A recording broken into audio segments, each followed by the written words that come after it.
ଦେଖିଛନ୍ତି କୌଣସି ଯୋଉ ରିକ୍ସା ପୁଲର ହଉ କିମ୍ବା ଡେଲି ଲବର ହଉ ତାଙ୍କ ସ୍ତ୍ରୀ ଯାଇକି କୋର୍ଟ କଚେରୀରେ ଯାଇକି ହୋ ହାଲା କରୁଛି କିମ୍ବା ସୋସିଆଲ ମିଡ଼ିଆରେ ହୋ ହାଲା କରୁଛି।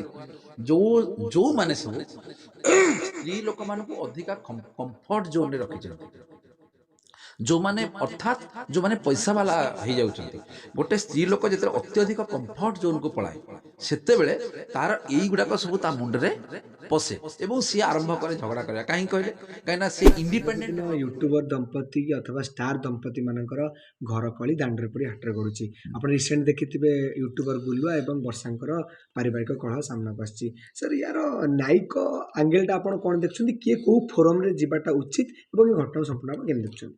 ଶୁଣନ୍ତୁ, ଆପଣ ଯେଉଁଟା କୋଶ୍ଚିନ୍ କଲେ ଆପଣ ଥରେ ଆପଣ ନିଜକୁ ନିଜ ଆଗ ଥରେ ପଚାରନ୍ତୁ। ଆପଣ କହିଲେ କେବଳ ଷ୍ଟାର ଦମ୍ପତିଙ୍କର କଳି ଦାଣ୍ଡରେ ପଡ଼ି ହାଟରେ ଗଳୁଛି, ସେଇଟା ବାସ୍ତବ କଥା ନୁହେଁ। ଆପଣ ଭୁବନେଶ୍ୱର କୋର୍ଟକୁ ଥରେ ଯିବେ କିମ୍ବା ଯେଉଁ ଟାଉନସିପ୍ ଭୁବନେଶ୍ୱର ହେଉ, ସମ୍ବଲପୁର ହେଉ, କଟକ ହେଉ, ଯେଉଁଗୁଡ଼ା ସବୁ ସିଟି ଯେଉଁ କୋର୍ଟ ଗୁଡ଼ାକୁ ଯିବେ, ଆପଣ ସେଠି ଗଲେ ଦେଖିପାରିବେ କେବଳ ଷ୍ଟାର ଦମ୍ପତିଙ୍କ କଳି ଦାଣ୍ଡରେ ପଡ଼ି ହାଟରେ ଗଳୁଛି ନା ପଇସା ବାଲା ଲୋକଙ୍କର କଳିଟା ଦାଣ୍ଡରେ ପଡ଼ି ହାଟରେ ଗଳୁଛି, ସେଇଟାକୁ ଥରେ ଦେଖିବେ। କାହିଁକି? ଆପଣ ଦେଖିଛନ୍ତି କୌଣସି ଯେଉଁ ରିକ୍ସା ପୁଲର ହଉ କିମ୍ବା ଡେଲି ଲବର ହଉ ତାଙ୍କ ସ୍ତ୍ରୀ ଯାଇକି କୋର୍ଟ କଚେରୀରେ ଯାଇକି ହୋ ହାଲା କରୁଛି କିମ୍ବା ସୋସିଆଲ ମିଡ଼ିଆରେ ହୋ ହାଲା କରୁଛି। ଯୋଉମାନେ ସବୁ ସ୍ତ୍ରୀ ଲୋକମାନଙ୍କୁ ଅଧିକା କମ୍ଫର୍ଟ ଜୋନରେ ରଖିଛନ୍ତି, ଯୋଉମାନେ ଅର୍ଥାତ୍ ଯୋଉମାନେ ପଇସା ବାଲା ହେଇଯାଉଛନ୍ତି, ଗୋଟେ ସ୍ତ୍ରୀ ଲୋକ ଯେତେବେଳେ ଅତ୍ୟଧିକ କମ୍ଫର୍ଟ ଜୋନକୁ ପଳାଏ ସେତେବେଳେ ତାର ଏଇଗୁଡାକ ସବୁ ତା ମୁଣ୍ଡରେ ପଶେ ଏବଂ ସିଏ ଆରମ୍ଭ କରେ ଝଗଡ଼ା କରିବା। କାହିଁକି କହିଲେ? କାହିଁକିନା ସେ ଇଣ୍ଡିପେଣ୍ଡେଣ୍ଟ ହେବାକୁ ଟ୍ରାଏ କରେ। ଇଣ୍ଡିପେଣ୍ଡେଣ୍ଟ ହେଲେ କ'ଣ ହେବ? ଆମର ଆଇନ ଅନୁସାରେ 125ଟି ସେ ଫାଇଲ୍ କରିବେ। 125 ଫାଇଲ୍ କଲା ମାନେ ସାଙ୍ଗେ ସାଙ୍ଗେ ଗୋଟେ ମେଣ୍ଟେନାନ୍ସ, ତାଙ୍କୁ ମାସକୁ ମାସ ମେଣ୍ଟେନାନ୍ସଟା ଆସିବ। ଆଚ୍ଛା, ରିକ୍ସା ପୁଲର କେତେ ଟଙ୍କା ମେଣ୍ଟେନାନ୍ସ ଆସିବ? ତାର ତ ଅଧିକା ପଇସା ସେ ତା ସ୍ୱାମୀ ପାଖରେ ପାଉଛି ଏବଂ ବହୁତ ଖୁସିରେ ମଧ୍ୟ ତା ପରିବାର ଭିତରେ ଅଛି। ଆମର ଜେନେରାଲ ସେନ୍ସରେ ଗୋଟେ କଥା କୁହାଯାଏ ଯେ ସ୍ୱାମୀ ସ୍ତ୍ରୀଙ୍କର ଝଗଡ଼ା ସକାଳ ପାଇଲେ ଖେଳ ଶେଷ, ଏଇଟା କୁହାଯାଏ ନା ନାହିଁ?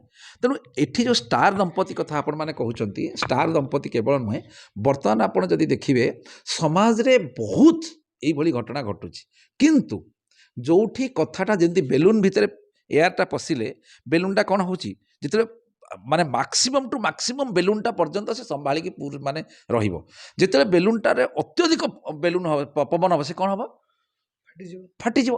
ଆପଣ ସରକାର ଯାଇକରି ସେ ଯେଉଁ ନାଳବନ୍ଧ ଗୁଡ଼ାକ ସବୁ ବନ୍ଧ ପକାଉଛନ୍ତି, ଯେଉଁଠି ବନ୍ୟା ବାତ୍ୟା ଆସିଲା ବେଳେ ଯେତେବେଳେ ନଦୀଟା ବହୁତ ଜୋରେ ଫୁଲୁଛି, ସରକାର ତାକୁ ସମ୍ଭାଳି ପାରୁଛନ୍ତି ନା? ଲୋକ ତାକୁ ସମ୍ଭାଳି ପାରୁଛନ୍ତି ନା? ବାଲିବସ୍ତା ସମ୍ଭାଳି ପାରୁଛି? କେହି ସମ୍ଭାଳି ପାରିବେନି, ବନ୍ଧ ଭାଙ୍ଗିଯିବ।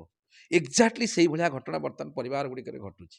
ଯେତେବେଳେ ପର୍ଯ୍ୟନ୍ତ ପୁରୁଷଟିଏ ସମ୍ଭାଳିବାକୁ ଚେଷ୍ଟା କରୁଛି, କାହିଁକି? ଆପଣମାନେ ଥରେ ବର୍ତ୍ତମାନ ଦେଖନ୍ତୁ ମାର୍କେଟ ବିଲ୍ଡିଂ, ଆଜି ଯିବେ କ୍ୟାମେରାକୁ ଧରିକି ମାର୍କେଟ ବିଲ୍ଡିଂ ଯିବେ, କ'ଣ ଦେଖିବେ? ପୁରୁଷମାନେ ସମସ୍ତେ ନିଜର ଇଜ୍ଜତକୁ ଜଗି ଫୁଲ୍ ସାର୍ଟ, ଫୁଲ୍ ପ୍ୟାଣ୍ଟ, ଦରକାର ପଡ଼ିଲେ ଜ୍ୟାକେଟ, ସେ କ'ଣ କ'ଣ ପିନ୍ଧିକି ବୁଲୁଛନ୍ତି। କିନ୍ତୁ ଡାହା ଯେଉଁ ଥୁରୁ ଶୀତରେ ଆପଣ ଦେଖିବେ ହାଫ୍ ପ୍ୟାଣ୍ଟ ପିନ୍ଧିକି ପୁଅ ବୁଲୁଛନ୍ତି ନା ଝିଅ ବୁଲୁଛନ୍ତି, ଟିକେ ଦେଖିକି ଆସିକି ମୋତେ କହିବେ। ଝିଅମାନେ ବୁଲୁଛନ୍ତି। ତାର ବର୍ତ୍ତମାନ ସବୁ ଜିନିଷଟା ଓଲଟା ହେଇଯାଇଛି।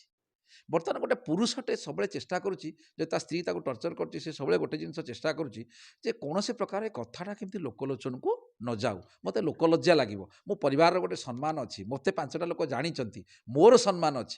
କିନ୍ତୁ ମାନେ ବର୍ତ୍ତମାନ ସମାଜରେ ଏଭଳି ପୋଜିସନରେ ଆସିକି ପହଞ୍ଚିଲାଣି, ସ୍ତ୍ରୀ ଲୋକମାନେ ଯେଉଁ ଆଇନ ଗୁଡ଼ିକ ସେମାନେ ଜାଣିଗଲେ, ତାଙ୍କ ପାଇଁ ସବୁ ପ୍ରକାର ଲର ବ୍ୟବସ୍ଥା, ମିଡ଼ିଆ ତାଙ୍କର ପାଇଁ, ପଲିଟିକାଲ ପିପୁଲ ମାନେ ତାଙ୍କରି ପାଇଁ, ଆପଣ କମନ ମ୍ୟାନ୍ ତାଙ୍କରି ପାଇଁ। ଆପଣ ଥରେ ଚିନ୍ତା କରିକି ଦେଖନ୍ତୁ। ସାର୍ ଏଇଠି ଆମର ବର୍ଷା ଅଛନ୍ତି, ସିଏ 1.5 ବର୍ଷ ହେଲା ଏଇ ଜିନିଷକୁ ଚାପିକି ରଖିବା ପାଇଁ ଚାହୁଁଥିଲେ। ଯେତେବେଳେ ଜାଣିଲେ କି ତାଙ୍କୁ ଡିଭୋର୍ସ ନ ଦେଇକି ଗୁଲୁଆ ଆଉ ଜଣଙ୍କ ସହିତ ବିବାହ କରିବାକୁ ଚାହୁଁଛନ୍ତି, ତେବେ ସେ ମୁହଁ କରୁଛନ୍ତି। ସେ ୟାକୁ ଯଦି ଆମେ ଦେଖିବା ତାହେଲେ ଗୋଟେ ନାରୀଟେ ସାର୍ କେତେ ଦିନ ଚୁପ୍ ବସିବ? ଆପଣ ଥରେ ନିଜ କୋଶ୍ଚିନ୍ଟାକୁ ଥରେ ଭାବନ୍ତୁ। ଆପଣ ଗୁଲୁଆ ତାଙ୍କ ସ୍ୱାମୀ କି ନାହିଁ? ସ୍ୱାମୀ ନୁହଁ, ଆଜ୍ଞା ସ୍ୱାମୀ। ସ୍ୱାମୀ ତାଙ୍କ ଡାଇଭର୍ସ ହେଇନି, ସେ ଆଉ ଗୋଟେ କେମିତି ବାହା ହେଇ ପଡ଼ିବ? ଗୋଟେ ମିଛ କହିବାର, ଶୁଣନ୍ତୁ, ଗୋଟେ ମିଛ ଆପଣ କୁହନ୍ତୁ, ମିଛଟାକୁ ଟିକେ ବାଗେଇକିରି ଗୋଟେ ଠିକ୍ସେ ଯେମିତି ମେଣ୍ଟେନ୍ କରିକି କହିବା ନିହାତି ଭାବରେ ଦରକାର। ଆଚ୍ଛା, ଗୋଟେ ଲୋକ ଆପଣ ଗୋଟେ ପଟେ କହିଲେ ଯେ ତାଙ୍କର ଏକ୍ସଟ୍ରା ମ୍ୟାରିଟାଲ ଆଫେୟାର୍ସ ଅଛି। ଆଜ୍ଞା। ଆଚ୍ଛା, ଯେଉଁଟା ଆପଣଙ୍କ ପାଇଁ ଇନ୍ ଫ୍ୟୁଚରରେ ପ୍ରୋବ୍ଲେମ୍ ହେବ। କାହିଁକି ପ୍ରୋବ୍ଲେମ୍ ହେବ ମୁଁ ଏଠି କହିଦେଉଛି ଆପଣଙ୍କୁ। ଆପଣ ଯଦି ଦେଖିବେ, ଯଦି ଇଏ ଯାଇକି କେଉଁଠି ମିଡ଼ିଆ ଆଗରେ ଷ୍ଟେଟମେଣ୍ଟ ଦେଇ ସାରିଲେଣି ଯେ ତାଙ୍କର ଏକ୍ସଟ୍ରା ମ୍ୟାରିଟାଲ ଆଫେୟାର୍ସ ଅଛି, ଏବଂ ଦ୍ୱିତୀୟ ଜିନିଷକୁ ଯଦି ଆପଣ ଦେଖିବେ, ଆପଣ ଯଦି ଲଟାକୁ ଦେଖିବେ, ଲ ଅନୁସାରେ Joseph Shine versus Union of India, ଏଇ ଯେଉଁ ଜଜମେଣ୍ଟଟା 23 ସେପ୍ଟେମ୍ବର 2017 ତାରିଖ ଦିନ ଗୋଟେ ଲାର୍ଜର ବେଞ୍ଚ, ଯେଉଁଟା 5 ଜଣିଆ ଖଣ୍ଡପୀଠ ଅନେବଲ୍ ସୁପ୍ରିମକୋର୍ଟରେ କହିଲେ ଯେ ଏକ୍ସଟ୍ରା ମ୍ୟାରିଟାଲ ଆଫେୟାର୍ସ ଅର୍ଥାତ୍ ପରକ୍ରିୟା ପ୍ରୀତି, ଆଡଲ୍ଟ୍ରି ଆମେ ଯେଉଁଟା କହୁଛେ 497 ବୋଲି ଯେଉଁଟା ଆଇପିସିରେ କହୁଛେ, ତାହା କୌଣସି ପ୍ରକାର ଦଣ୍ଡନୀୟ ଅପରାଧ नुहे किंतु जदि एटा कौन जगह प्रमाणित हो गला ताहले दैट इज ए कज ऑफ डिवोर्स अर्थात डाइभोर्स पाया एटा गोटे सहज बाट जदि आपण कहे ठीक से जो जिनसटा को आपको कही रखे गोटे लोक आमर हिंदू मैरेज आईन अनुसार गोटे लोकर जिते पर्यंत डाइभोर्स ହେଇନି ସିଏ ଆଉ ଗୋଟେ ମ୍ୟାରେଜ୍ କରିପାରିବ ନାହିଁ ତାହା ଦଣ୍ଡନୀୟ ଅପରାଧ 7 ବର୍ଷ ପର୍ଯ୍ୟନ୍ତ କନଭିକ୍ସନ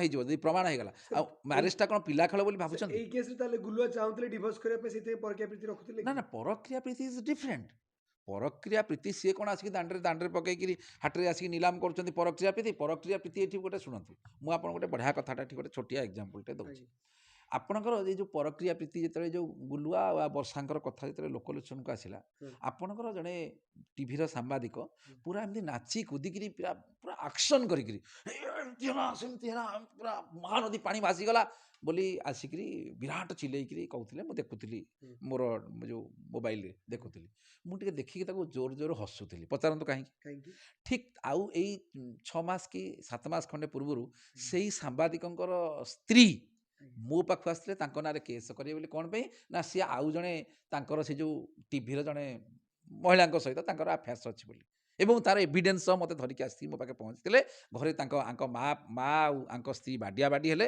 ଚୁଟି ଘୋଷରା ଘୋଷରି ହେଇକି ରାତି ସାରା ଯାଇକି ସେ ବାବୁ କାର୍ରେ ଶୋଇଲେ ତାପରେ ମୁଁ ଏଠୁ ତାଙ୍କୁ ଡାକିକିରି ମୋରି ଚାମ୍ବର ଭିତରେ ବସେଇକିରି ତାଙ୍କୁ ବୁଝାବୁଝି କରିକିରି ଏବେ ତାଙ୍କୁ ସବୁ ଛାଡ଼ିଛି ସେ ସାଙ୍ଗ ହେଇକିରି ଅଛନ୍ତି ତେଣୁ ଲୁଚିଛି ନା ଗୋଡ଼ ଜଡ଼ାକ ଦିଶୁଛି ତେଣୁ ପରକ୍ରିୟା ପ୍ରୀତି ଯେଉଁଟା ଆପଣମାନେ କହୁଛନ୍ତି ସେଇଟା କେଉଁ ଆବାହମାନଙ୍କର ଥିଲା ଆଜି ବି ଅଛି ଆଗକୁ ମଧ୍ୟ ରହିବ କେହି ତାକୁ ବନ୍ଦ କରିପାରିବେ ନା ଆମେ ସବୁବେଳେ ଚିନ୍ତା କରିବା ପରକ୍ରିୟା ପ୍ରୀତିଟା ହେଉଛି କ'ଣ ପାଇଁ ଆପଣ ରୁଟ୍କୁ ସବୁବେଳେ ଯାଆନ୍ତୁ ପରକ୍ରିୟା ପ୍ରୀତି ମନେକର ଗୋଟେ ପୁରୁଷଟେ ଯାଉଛି ଗୋଟେ ପରକ୍ରିୟା ପ୍ରୀତି କରିବା ପାଇଁ କାହା ପାଖକୁ ଯାଉଛି ଗୋଟେ ମହିଳା ପାଖକୁ ତ ଯାଉଛି ତା ସ୍ତ୍ରୀ କ'ଣ ମହିଳାଟା ନା ପୁରୁଷ ହଁ ବାବୁ ସେଠି ସେ ଛାଡ଼ିକି ଆଉ ଜାଗାକୁ କାହିଁକି ଯାଉଛି ସବୁବେଳେ ଚିନ୍ତା ସେଇଟା ମଧ୍ୟ କରିବା ଦରକାର ଗୋଟେ ମଣିଷ ସବୁବେଳେ ଚାହେଁ ଯେ ମୋ ମାଇଣ୍ଡଟା ଟିକେ କୁଲ୍ ରହିବା ଦରକାର ମୋତେ ଟିକେ ସ୍ନେହ ଦରକାର ମୋତେ ଟିକେ ଆଫେକ୍ସନ୍ ଦରକାର ଗୋଟେ ସ୍ତ୍ରୀ ଲୋକ ଆପଣ ଯେତେବେଳେ ମ୍ୟାରେଜ୍ ହେଉଛି ମ୍ୟାରେଜ୍ ସମୟରେ କ'ଣ ହେଉଛି ମ୍ୟାରେଜ୍ ଆଗରୁ କ'ଣ ହେଉଥିଲା ନା ପରିବାର ଭିତରେ ମ୍ୟାରେଜ୍ ହେଉଥିଲା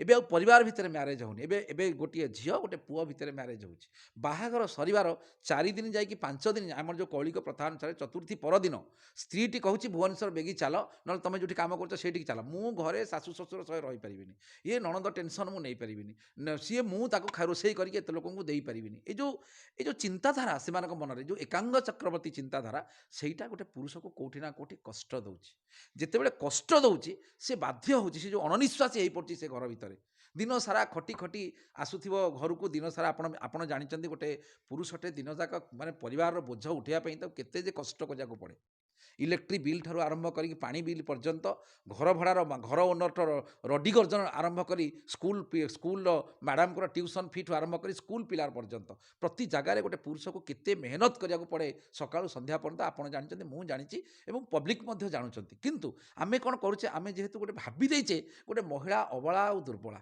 ମହିଳାଟି ସାଇଲେଣ୍ଟ ହେଇକି ଘରେ କେଉଁଭଳି ଭାବରେ ସ୍ୱାମୀକୁ କୁନ୍ଦୁଛି ସେଇଟାକୁ ଆପଣମାନେ କାହା ଆଖିକୁ ଦେଖାଯାଉନାହିଁ ଗୋଟେ ପୁରୁଷଟେ କେମିତି ଘର ଭିତରେ କଇଁ ହେଇ କାନ୍ଦୁଛି ଲୁଚେଇ କାନ୍ଦୁଛି କାହାକୁ କିଛି କହିପାରୁନି ବାପା ନାହିଁ ତା ପାଖରେ ତା ମା ନାହିଁ ତା ପାଖରେ ତା ପରିବାର ତା ପାଖରେ ନାହିଁ ତାର ଭଉଣୀଟି କେତେ କଷ୍ଟ କରିଥିଲା ତାକୁ ଯେଉଁଟା ଖାଇବାକୁ ଦେଉଥିଲା ସେ ଚାକିରି କରିବା ପାଇଁ ତା ପାଇଁ ମଧ୍ୟ ସେ ଟଙ୍କାଟେ ଖର୍ଚ୍ଚ କରିପାରୁନି ସେ ଜିନିଷ ଆପଣଙ୍କୁ କାହାକୁ ଦେଖାଯାଉନି ମୁଁ ଖାଲି କହିଦେଉଛି ବୋଲି ଲୋକମାନେ ମୋତେ ସୋଚନ୍ତି ତୁ ଖାଲି ମହିଳା ବିରୋଧୀ ମୁଁ ମହିଳା ବିରୋଧୀ ନୁହେଁ ଆରେ ମୋ ପରିବାର ମୋ ମା ଅଛି ଉପରେ ଚାଲନ୍ତୁ ଦେଖିବେ ମୋ ମା କ'ଣ ମୋ ମା ଜଣେ ମହିଳା ମୁଁ ଗୋଟେ ମହିଳାଠୁ ଜନ୍ମ ହେଇଛି ମୋର ଭଉଣୀ ଗୋଟେ ମହିଳା ମୋ ଭଉଣୀ ମୋତେ ରାକ୍ଷୀ ବାନ୍ଧୁଛି ଆପଣ ସବୁବେଳେ ସେଟାକୁ ଚିନ୍ତା କରିବା ଦରକାର ମୁଁ ମହିଳା ବିରୋଧୀ ନୁହେଁ ଯାହା ପ୍ରକୃତ ଘଟଣା ମୁଁ କହିବାକୁ ଚେଷ୍ଟା କରୁଛି ଗୋଟେ ଜିନିଷକୁ ଚିନ୍ତା କରନ୍ତୁ ଗୋଟେ ପୁରୁଷ ଯେତେବେଳେ ଘରେ ଶାନ୍ତି ପାଏନି